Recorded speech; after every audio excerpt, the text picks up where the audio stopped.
Hi friends, welcome back Safwan vlog.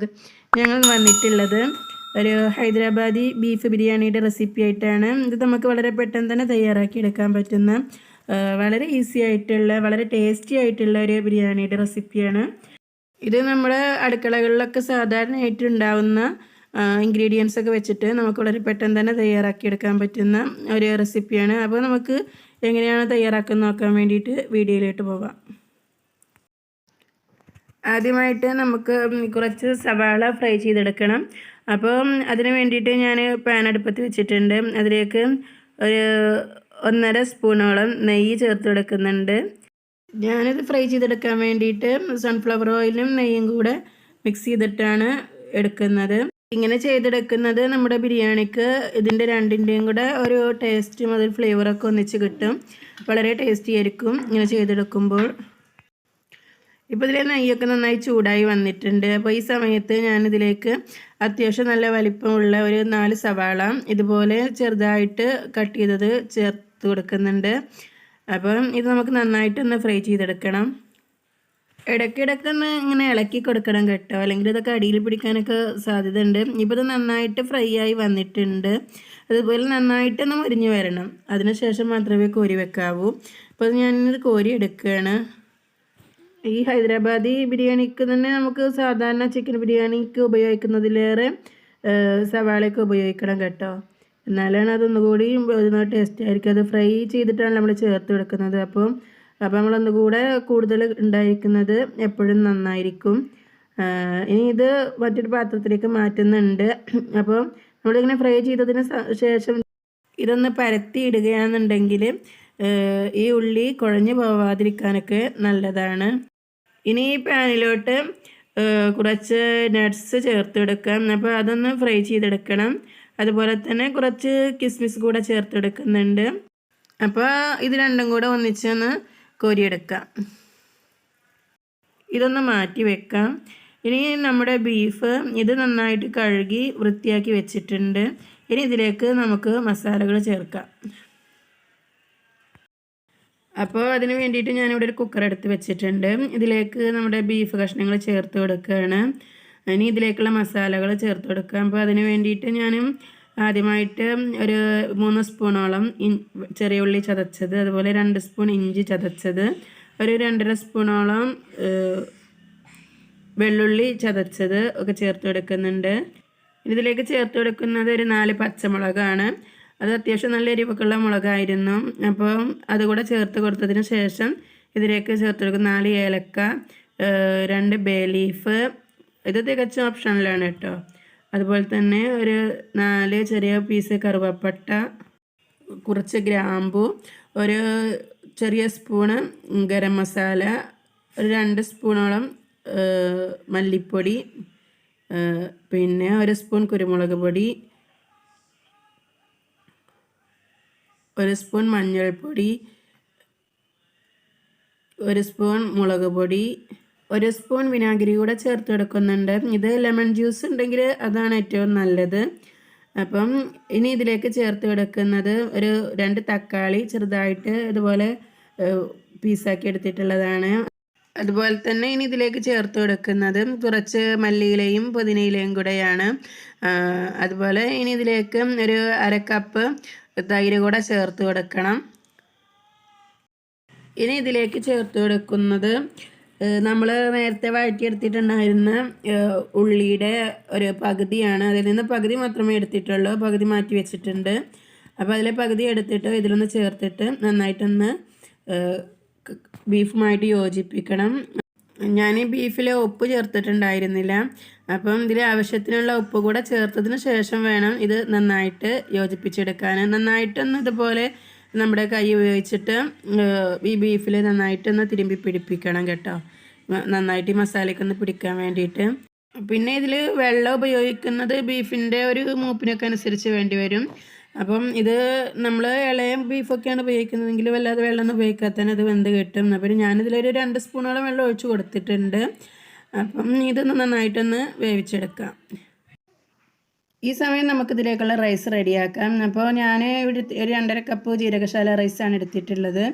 ഇനി ഇതിലേക്ക് ഒരല്പം വെള്ളം ഒഴിച്ചിട്ട് ഇതൊന്ന് കുതിർത്തിയെടുക്കണം. ഒരു 10 മിനിറ്റ് സമയം വെച്ചാൽ മതിയാകും. ഇപ്പോൾ ഞാനിത് നന്നായിട്ട് കഴുകി വൃത്തിയാക്കി എടുത്തിട്ടുണ്ട്. ഇനി നമുക്കിതൊന്ന് വേവിച്ചെടുക്കാം. അതിന് വേണ്ടിയിട്ട് ഞാനിവിടെ സ്റ്റൗവിൽ വെള്ളം തിളപ്പിക്കാൻ വെച്ചിട്ടുണ്ട്. അപ്പോൾ ഇനി അതിലേക്ക് ഒരു 4 ഏലക്ക, അതുപോലെ തന്നെ 4 ഗ്രാമ്പൂ, ഒരു ചെറിയ പീസ് കറുവപ്പട്ട എന്നിവ ചേർത്ത് കൊടുക്കുന്നുണ്ട്. കുറച്ച് മല്ലിയിലയും പുതിനയിലയും കൂടെയും ചേർത്ത് ഇതിലേക്ക് ചേർത്ത് കൊടുക്കുന്നുണ്ട്. അതുപോലെ ഇനി ഇതിലേക്ക് ഒരു 2 സ്പൂണോളം വിനാഗിരി ഒഴിച്ചെടുക്കുന്നുണ്ട്. റൈസിന് ആവശ്യമായിട്ടുള്ള ഉപ്പും കൂടെ ഈ വെള്ളത്തിൽ ചേർത്ത് കൊടുക്കാം. നമ്മൾ ഈ വെള്ളം തിളപ്പിക്കുമ്പോൾ ഇതിലേക്ക് വിനാഗിരിയോ അല്ലെങ്കിൽ ലെമൺ ജ്യൂസൊക്കെ ഒഴിച്ചു കൊടുക്കുന്നത് നമ്മുടെ റൈസിന് ഒട്ടിപ്പിടിക്കാതിരിക്കാനൊക്കെ നല്ലതാണ്. ഇപ്പം നമ്മുടെ വെള്ളം നന്നായിട്ട് തിളച്ച് വരുന്നുണ്ട്. അപ്പോൾ ഈ സമയം നമുക്ക് ഇതിലേക്ക് നമ്മൾ കഴുകി വെച്ചിട്ടുണ്ടായിരുന്ന റൈസ് ചേർത്ത് കൊടുക്കാം. നന്നായി തിളച്ചതിന് ശേഷം മാത്രമേ റൈസ് ചേർത്ത് കൊടുക്കാവൂ. അപ്പോൾ അരി ഇവിടെ കിടന്ന് വേവട്ടെ. നമുക്ക് ഈ സമയത്ത് നമ്മുടെ ബീഫ് എന്തായി എന്നൊന്ന് നോക്കാം. കുക്കറിൽ ഇപ്പോൾ ഒരു 8 വിസിലൊക്കെ വന്നിട്ടുണ്ട്. അപ്പോൾ ഇനി ഇതൊന്ന് തുറന്ന് നോക്കാം. ബീഫ് നന്നായി വെന്ത് വന്നിട്ടുണ്ട്, പക്ഷെ കുറച്ച് ഗ്രേവിയോട് കൂടെയാണുള്ളത്. അപ്പോൾ ഗ്രേവി ഒന്ന് വറ്റിച്ചെടുക്കണം. ബീഫ് അതിൻ്റെ കറക്റ്റായ ഒരു പരുവത്തിൽ തന്നെ നല്ല മസാലയൊക്കെ പിടിച്ച് നല്ല രീതിയിൽ തന്നെ വെന്ത് വന്നിട്ടുണ്ട്. അപ്പോൾ ഇതൊന്നും കൂടെ ഒന്ന് ഈ ഗ്രേവി ഒന്ന് വറ്റിച്ചെടുക്കാൻ വേണ്ടി ഒന്നും കൂടി ഒന്ന് സ്റ്റൗവിൽ വെക്കണം. ഇപ്പോൾ നമ്മുടെ റൈസ് ഇവിടെ നന്നായിട്ട് വെന്തിട്ടുണ്ട്. വളരെ നന്നായിട്ട് അങ്ങോട്ട് വേവണമെന്നില്ല, ഒരു 90% വേവൊക്കെ ആയാൽ മതി. അപ്പോൾ ആ ഒരു പരുവത്തിലൊക്കെ ആയിട്ടുണ്ട്. അപ്പോൾ ഇനി ഇത് നമുക്ക് മറ്റൊരു പാത്രത്തിലേക്ക് ഇതിനെ വെള്ളമൊക്കെ ഒന്ന് ഒഴിവാക്കി എടുക്കണം. അപ്പോൾ അതിന് വേണ്ടിയിട്ട് ഞാനിത് മറ്റൊരു പാത്രത്തിലേക്ക് ഇതുപോലെ ഒന്ന് വാർത്തിയെടുക്കുന്നുണ്ട്. നമ്മുടെ മുഴുവൻ റൈസും ഇതുപോലെ ഞാനൊരു മറ്റൊരു പാത്രത്തിലേക്ക് മാറ്റിയെടുത്തിട്ടുണ്ട്. അപ്പോൾ ഈ സമയത്ത് നമ്മൾ ബീഫിലുണ്ടായിരുന്ന ഗ്രേവിയൊക്കെ അത്യാവശ്യം തിരക്കടില്ലാത്ത രീതിയിൽ വറ്റി വന്നിട്ടുണ്ട്. ഇനി നമുക്ക് ഈ റൈസ് ഒന്ന് ദം ചെയ്തെടുക്കണം. അപ്പോൾ അതിന് വേണ്ടിയിട്ട് ഞാൻ ഇതുപോലുള്ളൊരു ചട്ടിയിലാണ് ഇത് ചെയ്തെടുക്കുന്നത്. 2 ലെയറായിട്ടാണ് ഞാനിത് ചെയ്തെടുക്കുന്നത്. അപ്പം ഇതിന് വേണ്ടിയിട്ട് ആദ്യം ഞാൻ ബീഫ് ഇതുപോലെ പാനിൻ്റെ അടിഭാഗത്ത് നന്നായിട്ടൊന്ന് പരത്തിയിടുന്നുണ്ട്. അത്യാവശ്യം ചെറിയൊരു ഗ്രേവിയോട് കൂടെ തന്നെയാണ്, പക്ഷെ ഇതിൻ്റെ നല്ലൊരു ഫ്ലേവർ ഈ റൈസുമായിട്ട് ചേരും. അപ്പോൾ നല്ലൊരു ടേസ്റ്റി ആയിരിക്കും നമ്മുടെ ഈ റൈസിന്. അപ്പോൾ ഇനി ഇതിൻ്റെ മുകളിൽ നമ്മൾ റൈസ് ഒന്ന് ചേർത്ത് കൊടുക്കാം. ഇങ്ങനെ ഇതുപോലെ ഒരു ലെയറാക്കി ചേർത്തതിന് ശേഷം അതിൻ്റെ മുകളിൽ അല്പം മല്ലിയിലയും അതുപോലെ തന്നെ നമ്മൾ ആദ്യം ഫ്രൈ ചെയ്തെടുത്തിട്ടുണ്ടായിരുന്ന അണ്ടിപ്പരിപ്പ്, മുന്തിരി, അതുപോലെ നമ്മൾ ഫ്രൈ ചെയ്തെടുത്തിട്ടുണ്ടായിരുന്ന ഉള്ളി എന്നിവയെല്ലാം ചേർത്തിട്ട് നന്നായിട്ടൊന്ന് വെതറി കൊടുക്കണം. എല്ലാ ഭാഗത്തും നന്നായിട്ടൊന്ന് വെതറിയതിന് ശേഷം അതിൻ്റെ മുകളിൽ ഒരൽപ്പം ഗരം മസാല കൂടെ ചേർത്ത് കൊടുക്കണം. അപ്പം ഇത് നന്നായിട്ടൊന്ന് വെതറിയതിന് ശേഷം ഇനി ഇതിൻ്റെ മുകളിൽ നമുക്ക് നമ്മുടെ ബാക്കിയുള്ള ബീഫ് കൂടെ ഒന്ന് ചേർത്ത് കൊടുക്കാം. ഇതുപോലെ നന്നായിട്ടൊന്ന് പരത്തിയിടണം. ബീഫിലെ ഗ്രേവിയൊക്കെ നമ്മുടെ റൈസിൽ നന്നായിട്ട് പിടിക്കത്തക്ക രീതിയിൽ നമുക്കൊന്ന് പരത്തിയിടാം. അപ്പോൾ അതിന് ശേഷം അതിൻ്റെ മുകളിൽ ബാക്കി ഉണ്ടായിട്ടുള്ള റൈസ് കൂടെ ഒന്ന് ചേർത്ത് കൊടുക്കാം.